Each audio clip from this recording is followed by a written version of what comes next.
It was the year 2015. Jay Johnson, the Secretary of the U.S. Department of Homeland Security, was sitting at home watching TV, just like any other evening. Suddenly, the TV malfunctioned and shut down. As Johnson got up from the sofa to check the TV, it turned back on by itself, and the words I-O-U began flashing in large letters across the screen. Before Johnson could comprehend what was happening, messages like, "Hi, Spooky, am I scaring you?" started appearing on his wife's iPad sitting nearby. It didn't stop there. Every phone in their house began receiving one unknown call after another. This sudden series of events left Johnson deeply concerned.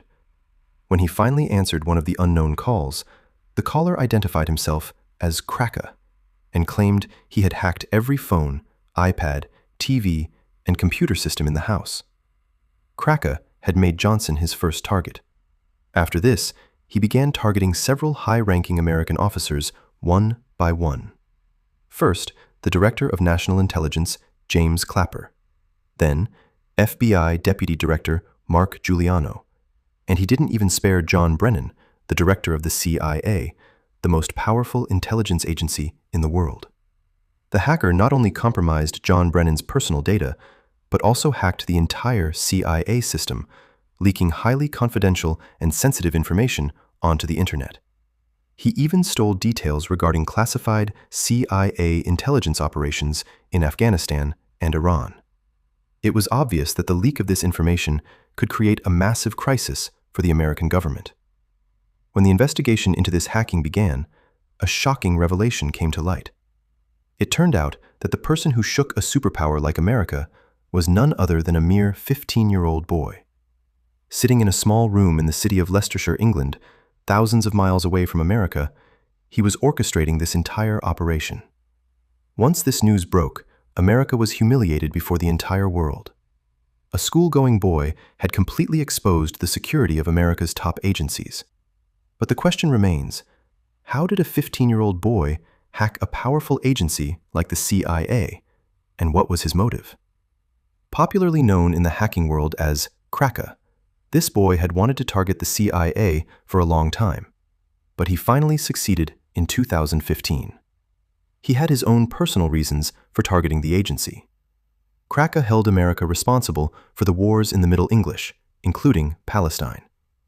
He had developed a resentment toward America and wanted to take revenge on the government in his own way. However, accomplishing such a massive task alone was difficult, so he needed a mastermind like himself. Therefore, Kraka formed a hacking community called Krakas with Attitude, CWA, bringing in several other hackers. Among them was a hacker named Derp, who was not only older than Kraka, but also far more experienced in hacking. Although Derp was only 23 years old, he had already pulled off several stunts in the hacking world, which is why he played a crucial role in the CIA hack. Derp's hacking journey began in 2008, when the hacking group, Anonymous, was constantly in the headlines. Anonymous would hack websites of large companies and governments for social or political causes, publishing whatever they wished. Seeing their popularity and power, Derp found this work fascinating and threw himself into learning hacking. Initially, he started by hacking small websites and changing video game programming. However, Derp wanted to do something bigger, so he joined a hack group called LulzSec. With their help, he once hacked the computer system of Windsor University in Canada, gaining access to their financial records. He discovered that the university was owed over $9 million in student loans. Without a second thought, Derp deleted these records from the university's computers. This was his first major success. But Derp pulled off an even bigger stunt in 2014. When the Danish government legalized bestiality, cases of sexual abuse against animals began to rise. While animal rights activists took to the streets, Derp decided to handle it his own way. He was deeply hurt by this law because he owned a pet dog he was emotionally attached to. To protest the cruelty, Derp and his hacking group hacked the official Danish government website and exposed them to the world. He then hacked and shut down all websites speaking in favor of bestiality. Following this, the Danish government faced open criticism, and people began protesting. Due to the continuous backlash, Denmark had to revoke the law a year later.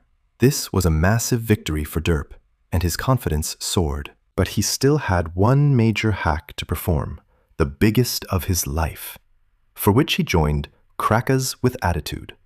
Despite being in the field for years, Cracker and Derp didn't even know each other before 2013. However, an incident in May 2013 brought them together. At that time, Edward Snowden, a computer contractor working for the National Security Agency, NSA, discovered that the US government was using the private information of American users for secret purposes without their permission. Snowden wanted to expose these secrets, so he fled to Hong Kong and gave interviews to several journalists, providing evidence.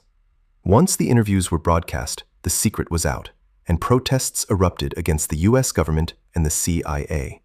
Derp, an American citizen, hated the idea of the CIA collecting user data. Both were now ready to target the US.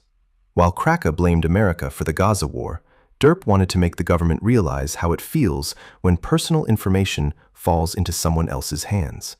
Both viewed the American government as their enemy and wanted revenge through hacking. Cracker prepared the roadmap and began executing the plan, while Derp provided guidance based on his experience. They started targeting high-ranking officials in the intelligence community. Cracker first compromised Jay Johnson's Comcast account, taking control of his home TV and internet, and began harassing his family.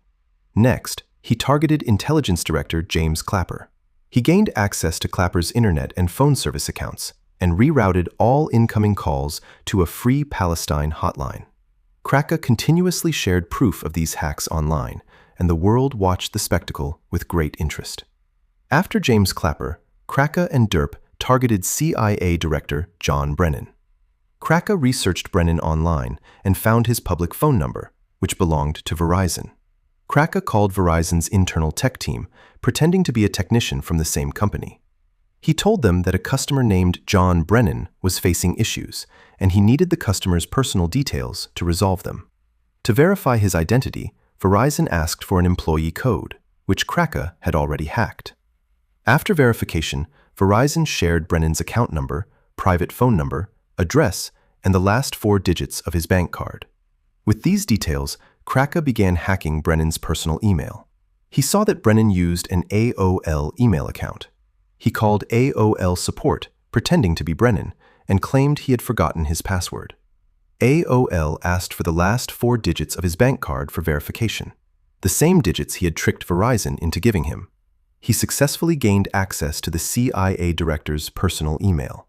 Cracker began digging through the emails and shared Brennan's private number with Derp. Derp started calling Brennan repeatedly, sometimes being rude, sometimes hurling abuses. He would demand $2 trillion or threaten him to stop the attacks in Palestine. Brennan was clueless. Knowing the personal number of one of the most powerful men in America was a massive feat in itself. But it wasn't just the phone number. The 15-year-old boy now controlled the CIA director's personal email. The excitement grew because the email contained not only personal data, but also highly sensitive documents from the CIA, FBI, and the government. It included personal data of senior officers, social security numbers, and secret government instructions. Cracker uploaded all the secret data to WikiLeaks. These documents included Brennan's SF-86 sensitive form and information regarding CIA involvement in the Afghanistan and Iraq wars. WikiLeaks founder Julian Assange took an interest and released the data to the world in October 2015. This leak humiliated the CIA. The viral spread of confidential information became a question mark on their credibility. The agency had to pay $1.5 million in damages. Many secret agents had to go underground, and several people had to resign. The CIA and FBI were baffled, still unable to identify the mastermind. Meanwhile, Cracker continued his mission, hacking everything from FBI databases to the Department of Justice website. He made public the personal information of 9,000 DOJ agents and 20,000 FBI agents. This 15-year-old boy had become a nightmare for the American government. Cracker and Derp knew the CIA and FBI would eventually come for them. They were extremely careful. changing proxies every 5 minutes and switching IPs. They didn't even use their home Wi-Fi.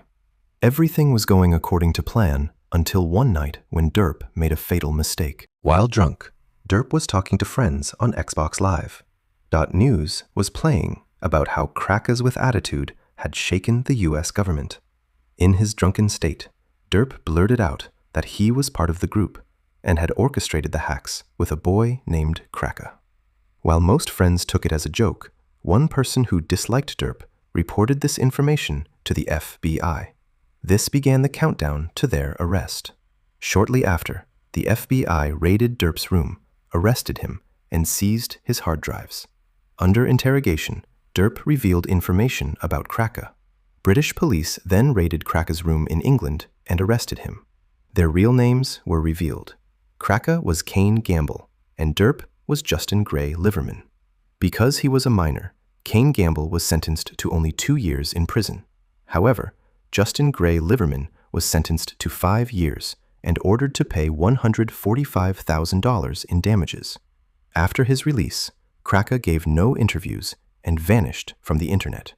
Derp, after serving 5 years, left hacking behind and started a career in crypto trading.